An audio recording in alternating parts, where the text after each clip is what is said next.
Muy bien, doctor. Entonces le corresponde la palabra al doctor Gallego. Lo escuchamos, doctor. Gracias, señora presidenta.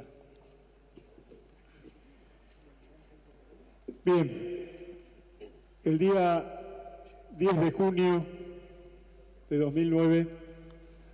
recayó sentencia en estas actuaciones tras 7 intensos años de proceso, durante los cuales la conducta del imputado, por todos los medios a su alcance, legales o ilegales, intentó frustrar. Intentó frustrar el debate de la causa, intentó frustrar cada una de las diligencias probatorias. Y esto no es una opinión de quien habla, tampoco la del señor fiscal o de quienes me antecedieron. Esto aparece comprobado, incluso en la referida sentencia de 2009,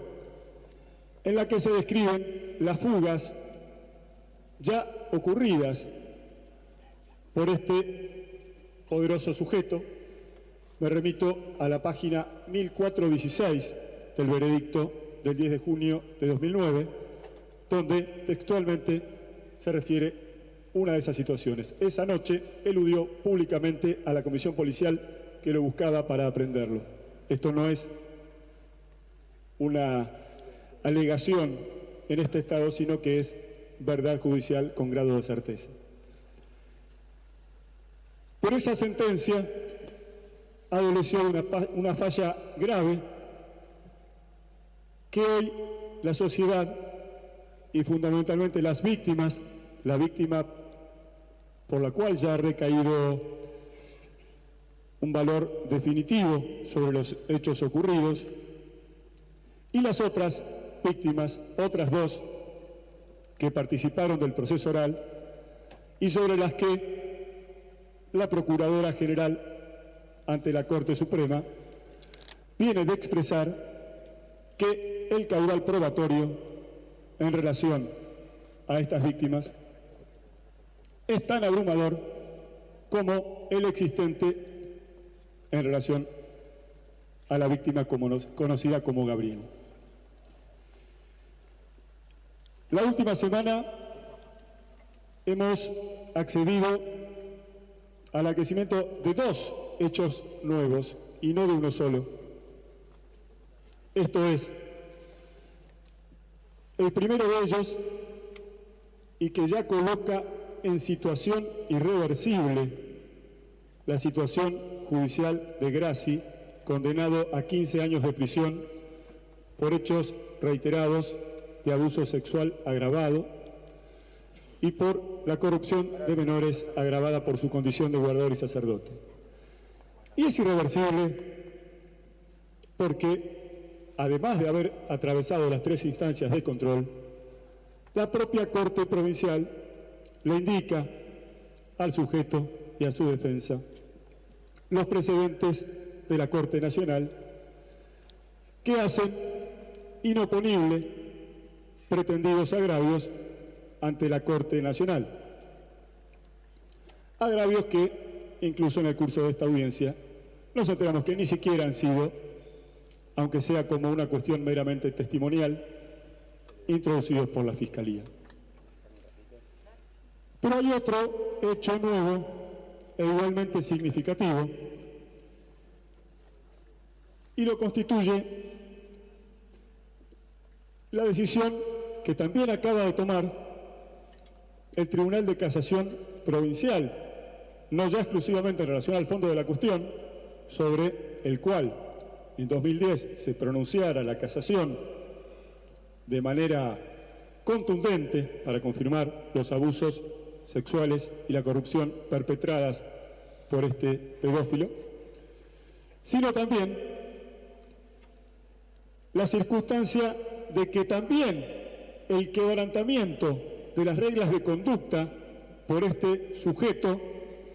transgresor también han atravesado 3 instancias de control y han sido confirmadas. Y tengamos a la vista para conocer la peligrosidad criminal y la peligrosidad social de este ser antisocial, la cuasi irrelevancia y vergonzosa reglas de conducta a la que estaba sometido un pedófilo condenado, al que incluso se le permitió, con esa sentencia, continuar ingresando libremente a la escena del crimen. Esto es, a la Fundación Felices de los Niños, donde ha quedado acreditado con certeza que allí cometió estos hechos espantosos, valiéndose precisamente del desvalimiento, no solo, digo yo, de la víctima, sobre la cual ya recayó cosa juzgada, sino cuanto menos de las otras víctimas que participaron del proceso oral. Y si bien, con posterioridad al pronunciamiento casatorio en relación a la sentencia de fondo, allí por el 2010, hizo que, a pedido de esta representación y de la Fiscalía, se agregara cuanto menos como regla de conducta que no iba a poder ingresar a esta fundación, fíjense lo absurdo, ¿no? Hubo que esperar la doble instancia condenatoria para que un juez firmara que, bueno, que quizás no era conveniente que ingresara a la Fundación Felices de los Niños. Pero ¿saben qué? Julio Grassi se mantuvo en absoluta libertad y con absoluta posibilidad de ingresar a la Fundación, incluso al día de hoy. ¿Por qué, señores jueces? Aquí se ha hablado, casi como una ironía, de la libertad vigilada de Grassi. Libertad vigilada, entre comillas, como se ha dicho acá, que ha servido para apretar testigos, para atacar a quienes no lo favorecieron en sus testimonios con armas de fuego, para ingresar al domicilio de testigos y maniatarlos, y para permanentemente atacar e identificar a las víctimas, agraviándolas, insultándolas de manera deleznable. La última vez, ¿saben cuándo, señores jueces? El último jueves, una persona de profesión humorista, el último jueves en la noche, mandada por la defensa de Grassi, se encargó de seguir insultando a las víctimas, aún con esta sentencia firme. Jamás Grassi fue controlado, jamás se controló su acceso a la fundación, y no sabemos al día de hoy, y esto es un escándalo, y esto va a provocar a esta altura la responsabilidad internacional del Estado. Recordemos, sus señorías, que en este proceso escandaloso por la conducta de Grassi y por algunas complicidades del sistema judicial, el Poder Ejecutivo Nacional, a instancia de esta representación, desde el año 2006, ha designado 2 veedores de este proceso, en virtud de haber considerado arrasadas las garantías de las víctimas de este proceso. Arrasadas ya entonces, en el año 2006. Transcurridos 7 años, habiendo adquirido firmeza la sentencia de fondo, Grassi es un pedófilo condenado de manera irreversible, habiendo atravesado 3 instancias, también el quebrantamiento de reglas de conducta que decía tan elementales que cualquier otro sujeto, un poquito nada más menos peligroso, un poquito menos transgresor, un poquito menos perverso, hubiera cumplido. Que un pedófilo, que un pederasta serial como Julio César Grassi no haya cumplido reglas tan elementales como la de no ingresar a la fundación, como la de no referirse públicamente a las víctimas y casi nada más, y ni aún así la puede cumplir,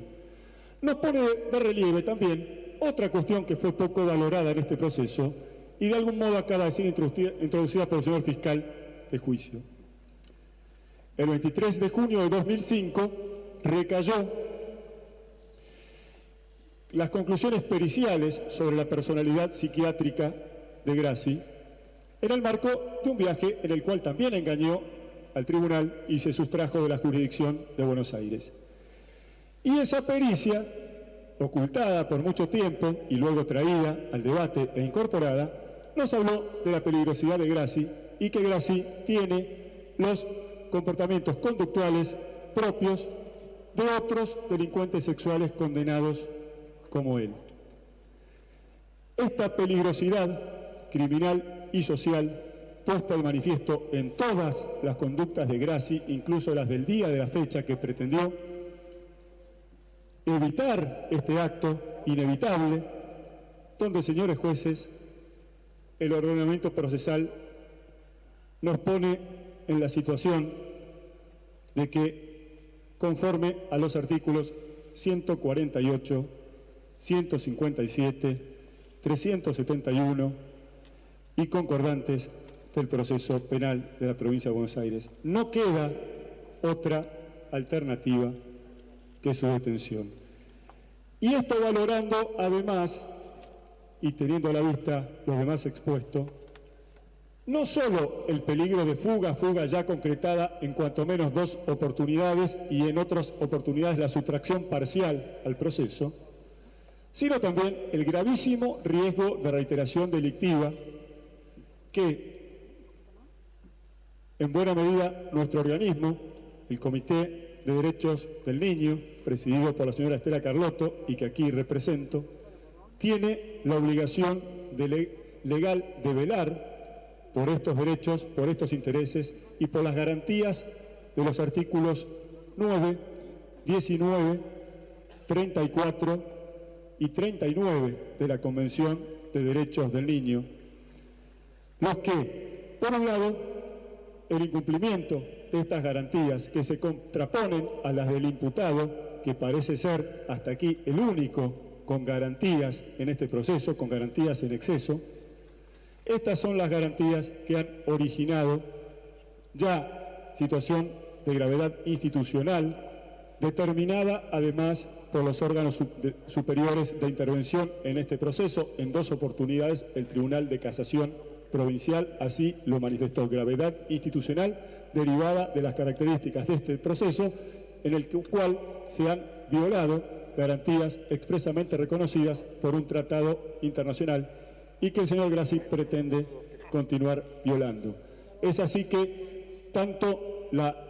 capacidad de reiteración delictiva de este sujeto, que se mantiene al día de hoy en libertad irrestricta, con esta peligrosidad social y criminal indiscutida,